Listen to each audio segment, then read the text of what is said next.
Bienvenidos a todos a un episodio más de Sintonía Mercantil.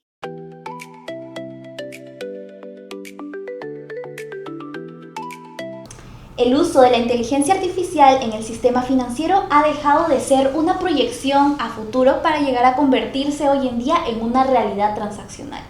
Hoy en día existen algoritmos avanzados que no solamente automatizan estos procesos operativos, sino que participan activamente en los credit scoring, en high frequency trading y la detección de fraudes, e incluso en la estructuración de oferta de valores. Sin embargo, esta velocidad tecnológica colisiona frecuentemente con marcos normativos diseñados para un entorno analógico y planteando ciertas interrogantes que son complejas, ¿no? ¿Quién asume la responsabilidad ante un error algorítmico, en un financiamiento? Entonces, en el Perú, el crecimiento de los ecosistemas fintech y la constante sofisticación del mercado de capitales exigen que reguladores como la SBS, la SMB, adopten posturas claras frente a esta innovación. Para conversar sobre este tema, nos acompaña la doctora Miluska Gutiérrez, asociada principal del Estudio Garrigues, destacada especialista en asesoría empresarial, transacciones financieras y corporativas, que cuenta con una vasta trayectoria en el diseño, estructuración y negociación de diversas operaciones de financiamiento de alta envergadura, incluyendo ofertas públicas y privadas. Bienvenida, doctora. Muchas gracias, Giselle, y muchas gracias a todos por la amable invitación para conversar de estos temas que están tan en boga, que son súper interesantes, y de hecho gracias por fomentar espacios en donde podamos intercambiar ideas, ver desde el otro lado del mercado cómo es que se está percibiendo toda la evolución y todos los aportes que genera la IA, sin dejar de lado los riesgos que también implica el uso de ese tipo de herramientas. Muchas gracias, doctora. Bien, para comenzar, en la práctica corporativa, la automatización y el uso de la IA están transformando los procesos de debida diligencia y la revisión de estos contratos complejos, como préstamos sindicados o estructuras de derivados, ¿no? Desde la perspectiva de una responsabilidad administrativa y corporativa, ¿cuáles son los principales riesgos jurídicos de delegar este análisis a un algoritmo? ¿Y cómo puede operar aquí el principio de diligencia para mitigar estos posibles errores que pueden tener una inteligencia artificial? Claro que sí. Como primer punto, de hecho, la IA, luego el Internet, es el invento del siglo. El uso está siendo masificado en distintos ámbitos de nuestra vida diaria. Y claramente el sector financiero no es ajeno a ello. Como bien has dicho, actualmente se utiliza la IA, las distintas herramientas que además se van creando o constituyendo en función a un sector específico. Por ejemplo, desde el punto de vista legal, hay muchísimas ya herramientas de IA adaptadas, acotadas, estandarizadas para el uso de los procesos que como asesores legales solemos ver, ¿no? Por ejemplo, automatización de grandes volúmenes de información en el marco de un due diligence que suele ser relativamente pesado porque involucra la revisión a detalle de muchos contratos, de muchos documentos, de licencias, permisos en transacciones gigantes, ¿no? Entonces, claramente hay un uso que cada día se está masificando y se está utilizando en las distintas esferas. Ahora, como punto de partida, ese uso, y creo que es algo que se tiene que incluir en la formación del uso de este tipo de herramientas, ese uso no va a reemplazar, y de hecho no reemplaza, el juicio jurídico de las personas que practicamos el derecho. Es decir, el elemento humano debe siempre estar presente. El error, claramente, y bueno, estoy acá con gente joven, yo soy joven también, pero el error es pensar que la IA nos va a hacer todo el trabajo hasta el final sin que pase por un proceso de revisión humana hacia el final.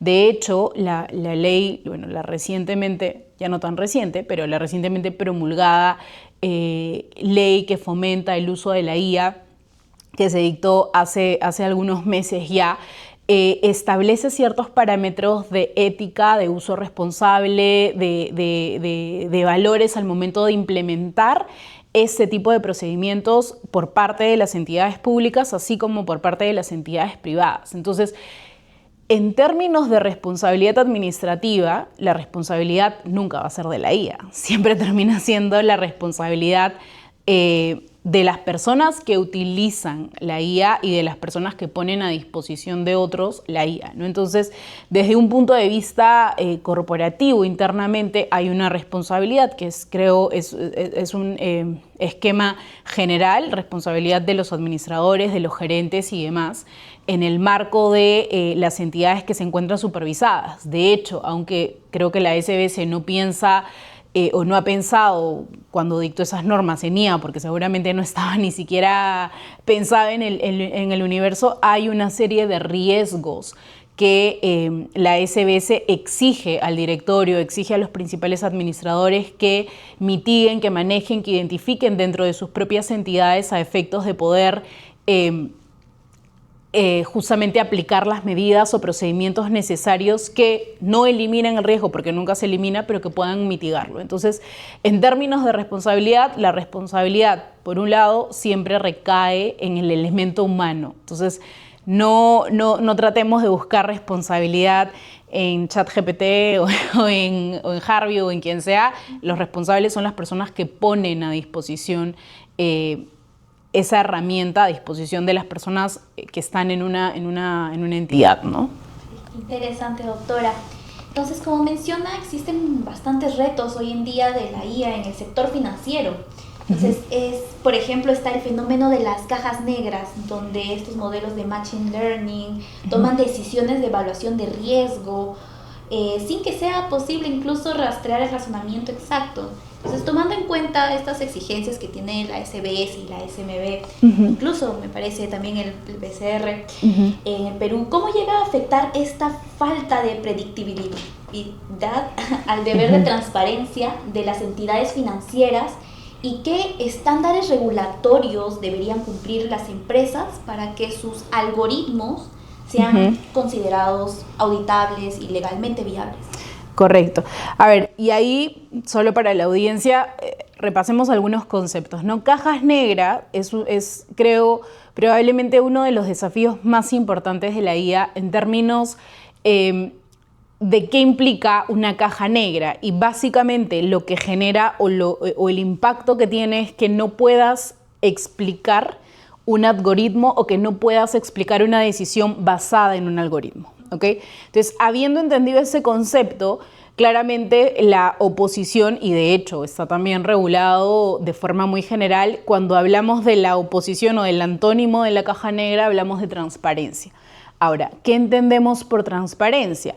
Ahí claramente a veces, creo que muchas veces confundimos o decimos transparencia es poner a disposición la información necesaria. Ok, pero ¿qué información puedo poner a disposición si es que no soy capaz de explicar todo el flujo de las decisiones que he tenido que tomar en el camino para llegar a un resultado? Entonces, ahí es donde empiezan a surgir los problemas y claramente, de forma específica para las entidades financieras, el no poder explicar esa trazabilidad y ese conjunto de decisiones para llegar a un resultado final tiene, creo yo, 3 impactos, ¿no?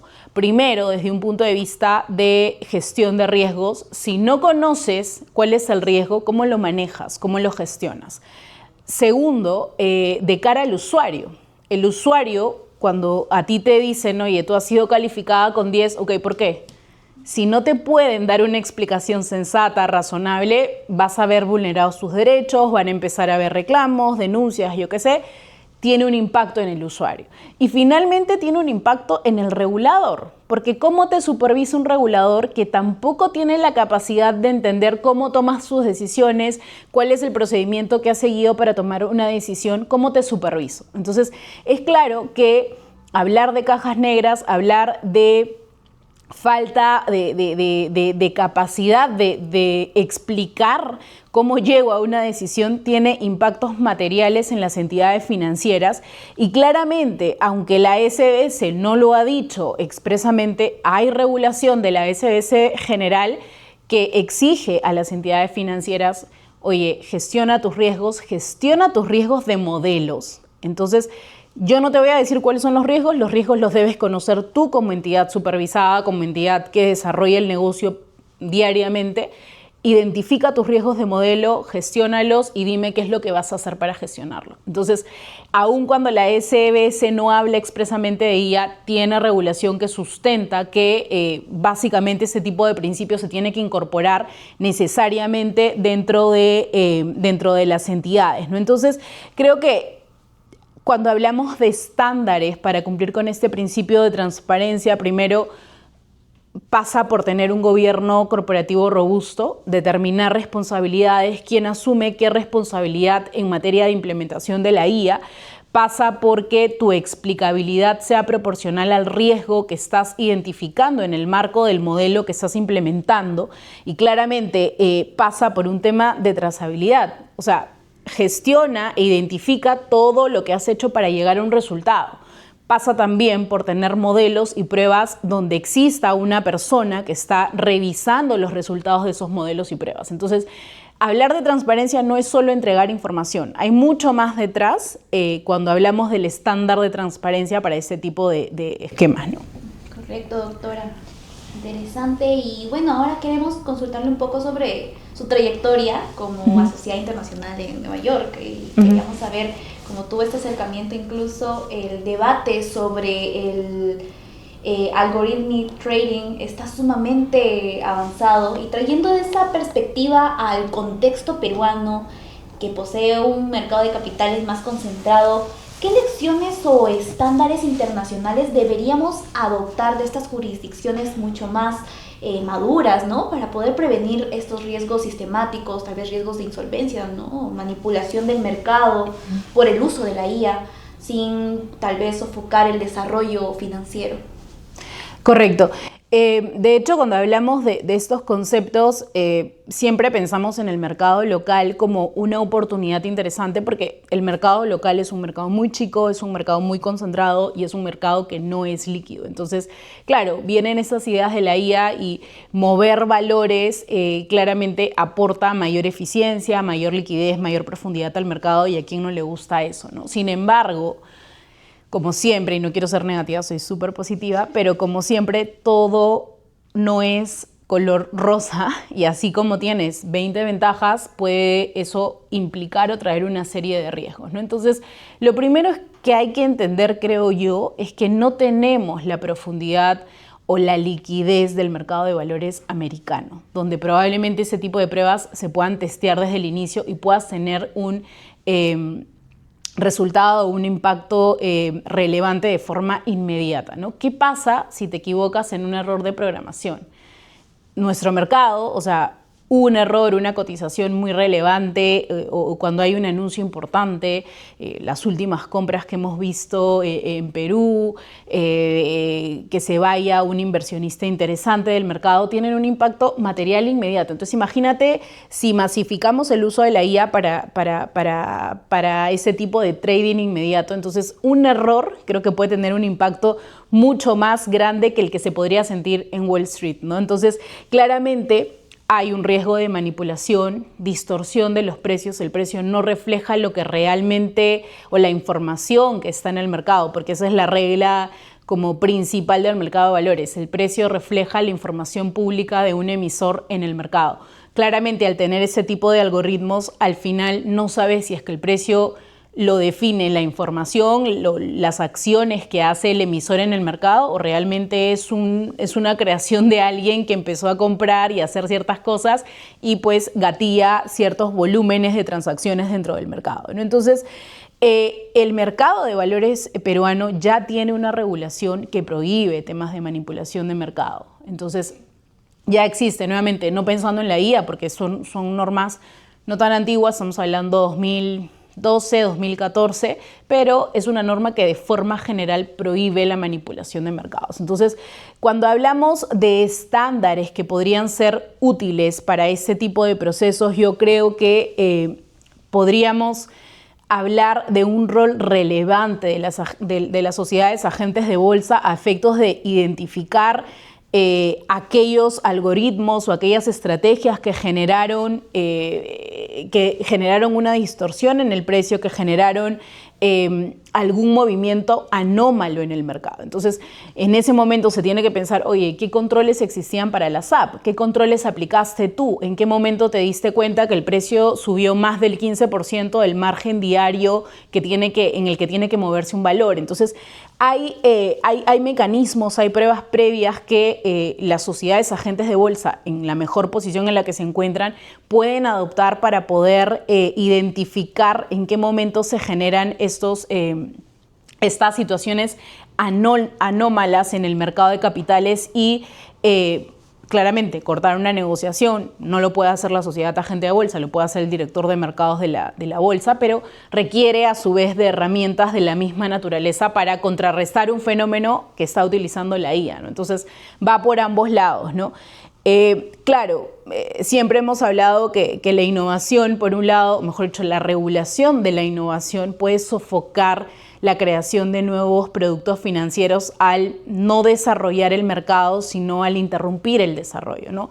A nadie le gusta la regulación. Bueno, hay personas que sí, pero en general a nadie le gusta la regulación, pero justo ese creo que es el kit o es el balance que siempre tiene que encontrar el regulador, cuya función principal no debe ser perdida de vista. Su función es promover el desarrollo de nuevos productos financieros, promover el desarrollo del mercado de valores y obviamente identificando los riesgos materiales que puedan tener un impacto masivo en el mercado, ¿no? Como el uso de esas herramientas, por ejemplo.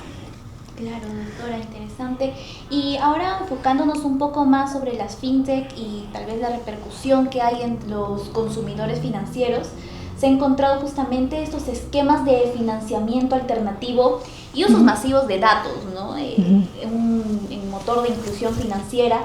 No obstante, estos entrenamientos de modelos de IA requieren cierto flujo constante de información que muchas veces colisiona, como mencionó, incluso el secreto bancario, ¿no? Por ejemplo, y la estricta ley de protección de datos. En su experiencia asesorando a entidades, estas nuevas estructuras fintech, ¿cómo se llega a lograr una arquitectura legal que permita aprovechar la data para potenciar así la IA sin terminar vulnerando esta privacidad? Sí, y acá, claramente tenemos un marco normativo de la Ley de Protección de Datos Personales y un reglamento posterior, una autoridad que creo que en los últimos años ha tomado muchísima fuerza. No soy especialista en datos personales, pero sí quisiera aprovechar este espacio para hablar de Open Finance, que es una iniciativa interesante justamente que, no quiero decir ataca, pero que básicamente atiende esta problemática y es algo que de hecho la SBS está impulsando un montón. O sea, no estamos hablando de algo lejano, sino es algo que según la SBS, espera que esté completo hacia el primer semestre del 2028. Entonces, ¿qué es el Open Finance? Es el conocido fenómeno de las finanzas abiertas. Tus datos como consumidor son abiertos a las distintas entidades que operan en el sistema financiero. Entonces tus datos ya no son tus datos que los tiene el banco XXX, para no promocionar a nadie, sino que son datos que se abren al sistema para que las otras entidades jueguen o participen en el sistema en las mismas condiciones. Entonces, el reto o la ventaja competitiva la va a tener la entidad que está en una mejor posición de identificar, de tratar tu data de tal forma que te pueda ofrecer servicios personalizados. Entonces, ya no estamos hablando de un producto masivo, de un préstamo que va a todos por igual con la misma tasa, no. Identifico esto, tengo esa información, cómo la manejo, cómo la trato para darle valor a esa información y por ende ofrecerte un producto que pueda ser un fit perfecto para ti. No sé, eres un estudiante, te ofrezco un financiamiento para poder costear tus estudios de maestría porque sé que te vas a ir de maestría en 2 años o es tu plan o es lo que sea. Entonces, esa información tiene valor, pero no el valor por la información en sí misma, sino por la información que yo puedo construir a partir de la data básica. Claramente, como todo, existen otras perspectivas que se discuten también cuando se habla de Open Finance. Una de ellas es el tema de protección de datos. Siempre se habla de la autorización previa del usuario a efectos de que se compartan estos datos, pero creo que el punto interesante es que existen mecanismos para que esas autorizaciones no sean un cuello de botella, sino que puedan ser dadas en un ambiente libre, en un ambiente fácil, rápido, que no entorpezca todo el procedimiento, porque claramente es la base de que este esquema de Open Finance funcione, ¿no? De otro lado, hablamos también de protección al consumidor y que esto sea realmente un beneficio para el usuario. Así es como nos lo vende la SBS, que eso al final del día le va a convenir o va a generar una ventaja muy importante para los usuarios, porque son los que van a terminar recibiendo productos personalizados, ¿no? Entonces, claro, hay muchos retos cuando hablamos de información, de datos personales. De hecho, creo que en los últimos años hemos tenido los casos más sonados de filtración de datos personales, pero pasa porque, de acuerdo a la regulación que también existe ya de forma vigente, regulación de manejo de riesgos y seguridad de información, las empresas tienen que adoptar medidas para garantizar que cuando estén ofreciendo productos digitales, cuando estén interactuando con los usuarios a través de canales digitales, garanticen claramente que no existan filtraciones de datos y demás. Desafortunadamente, nada es perfecto, siempre puede existir un margen de error, etcétera, pero que acá el kit o el mitigante importante es una actuación rápida, inmediata, efectiva por parte de la entidad que ve vulnerada esta situación o que ve vulnerados los datos de sus usuarios, ¿no? Pero creo que va a ser una discusión que tiene largo aliento, porque es uno de los cores o de los pilares de todo el tema de IA, del tema de Open Finance y demás. Interesante lo del Open Finance. Gracias por su aporte, doctora. Muy bien. Y bueno, finalmente hay herramientas como los sandboxes regulatorios, estos bancos de pruebas que incluso la SBS ya está adoptando el anterior año.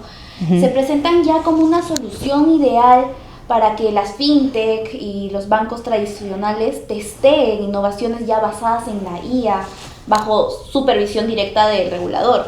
¿Considera usted que estos esfuerzos del Perú, ¿no?, que están siendo suficientes para poder dotar la predictibilidad del mercado, o qué ajustes normativos urgentes, ¿no?, actualizándonos, se necesitan para que el régimen regulatorio financiero nacional tenga ese mismo ritmo de disrupción tecnológica? Gracias. A ver, la respuesta corta, de hecho creo que han habido avances interesantes, relevantes, importantes en materia de regulatory sandbox en Perú, pero claramente creo que tenemos mucho por hacer. Como primer punto, el regulatory sandbox solo está regulado a nivel de la SBS, como bien dices, es una norma del más o menos 2020, el año pasado se modificó justamente para ampliar el alcance de las empresas que están dentro de ese alcance. De hecho, desde Garrigues nosotros pudimos asesorar al Banco Mundial, que fue quien asesoró a la SBS en esta regulación. Tuvimos que trabajar mucho con otras jurisdicciones, principalmente Colombia, que nos lleva cierta ventaja en esta regulación, para ver comparativamente cómo es que estábamos nosotros y qué podíamos aplicar en Perú, o sea, tomando ya, por ejemplo, los errores que habían detectado en Colombia. Entonces fue un trabajo y un esfuerzo bien interesante. Una particularidad de la normativa es que inicialmente la SBS pidió que simplemente participaran en este sandbox empresas que estuviesen reguladas por ellos o que tuviesen algún tipo de licencia emitidos por ellos. ¿Por qué? Porque claramente la SBS tiene otro scope de regulación por donde puede estar mirando a esos agentes. Entonces, quienes no entraban claramente en esta primera etapa, las fintech, porque las fintech no son reguladas por la SBS. Entonces, en esta segunda etapa es que la SBS, ya habiendo implementado, testeado un poco más cómo funcionaba esta caja de arena, por así decirlo, es que amplíe el scope y ahora pueden participar empresas o entidades que no están bajo el esquema de regulación de la SBS, que creo que es un avance importante y relevante, porque la innovación se suele dar a nivel de esas empresas. O sea, los bancos claro que sí, tenemos el claro ejemplo del BCP con criptococos y demás, o sea, que ha sido aparentemente un éxito y de hecho ya lo van a lanzar y demás, pero no es o sea, la innovación suele venir de la fintech, ¿no? Entonces, eso es por un lado. SBS creo que se están impulsando iniciativas, es bastante interesante. Por el lado de la SMB, no tenemos un regulatory sandbox. De hecho, en la agenda temprana de la SMB han anunciado que quieren regular un regulatory sandbox este año, pero con una implementación, estamos hablando hacia segundo semestre del 2027, 2028.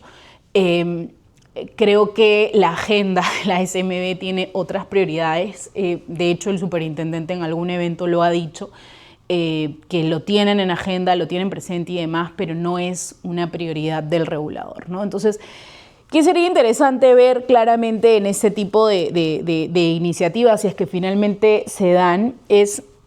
No se trata solo de permitir las pruebas, o sea, te doy esta caja de... No, creo que pasa por tener criterios de trazabilidad claros, criterios de cuáles son los riesgos que tienes que monitorear, qué te voy a supervisar, cuántas pruebas piloto puedo hacer, cuál es la duración. O sea, hay muchísimo detalle que claramente tenemos una primera base que es SBS, pero hay que mirar el mercado de valores para ver dónde puedo yo fortalecer tal vez esos criterios que tenía yo para las denominadas pruebas piloto con la SBS, ¿no? Entonces, acá creo que de cara a la IA es importante definir los riesgos que el regulador pueda identificar y enfocarse en esos riesgos cuando se hagan las pruebas de trazabilidad, cuando se hagan las pruebas de comprobación, cuando se hagan los temas de algoritmos y demás. Hay que siempre tener en mira los riesgos que se hayan podido identificar, ¿no? Hay temas de auditoría algorítmica mínima, es decir, oye, para llegar a este resultado, los algoritmos que hiciste cumplieron con A, B, C, D, o sea, creo que pasa mucho. Y nuevamente, esto no es una excepción permanente, no estoy en un régimen de excepción permanente. La idea, como todo sandbox, en todas las jurisdicciones donde ya existe este mecanismo, es que sea algo transitorio y que eventualmente sirva como un puente para identificar riesgos, para corregir algo que no se ha visto por la novedad del piloto, por la novedad del producto financiero, y eventualmente cuando se aplique ya de forma general, que existan las herramientas para supervisar que efectivamente los errores iniciales detectados o los riesgos detectados han sido corregidos o mitigados, ¿no? Entonces, creo que pasa por ahí. Como siempre, hemos avanzado claramente, pero creo que queda un camino todavía por recorrer. Correcto, doctora. Muchísimas gracias. Muy interesante todo lo que nos señala. Bien, es cierto que estamos aún en un proceso de prueba y estamos ahí proyectándose en un futuro. Sin embargo, es muy interesante tener en cuenta esta jurisdicción y sobre todo los parámetros legales necesarios para poder regularlos y también aumentar o crecer en un aspecto financiero y económico en el país. Muchísimas gracias a todos. Pues nos vemos en el próximo episodio. Gracias. Gracias. Chao. Un gusto, doctora.